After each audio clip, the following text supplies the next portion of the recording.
সম্প্রতি বিয়ে নিয়ে মুখ খুলেছেন তৃপ্তি ডিমরি। স্বপ্নের জীবনসঙ্গী কেমন হবে তা নিজেই জানিয়েছেন তিনি। খ্যাতিমান নয়, জীবনসঙ্গী হিসেবে ভালো মানুষ চান তৃপ্তি, অর্থাৎ টাকা পয়সার বদলে ভালো মনের মানুষকে বেছে নিতে চাইবেন তিনি। ভবিষ্যতের জীবনসঙ্গী কেমন হওয়া উচিত, এই প্রশ্নের উত্তরে তৃপ্তি জানান, আমি শুধু চাই সে একজন ভালো মানুষ হোক।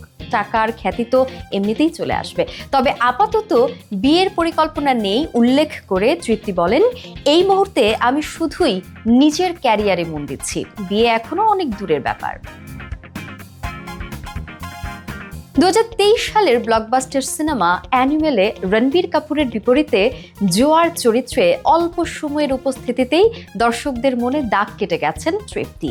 এর সাফল্য এখনো বেশ উপভোগ করছেন তিনি। এর আগে কলা, বুলবুল ও লায়লা মজনুতে অভিনয়ের জন্য প্রশংসা কুড়ালেও অ্যানিমেলের পর যেন রাতারাতি গোটা দেশে পরিচিত নাম হয়ে উঠেছেন তৃপ্তি। 29 বছর বয়সী এই অভিনেত্রী কেবল তার অভিনয় দক্ষতাতেই নয়, বরং তার সরলতা আর মোহনীয় লুকের জন্য মন জয় করে নিয়েছেন লাখো ভক্তের।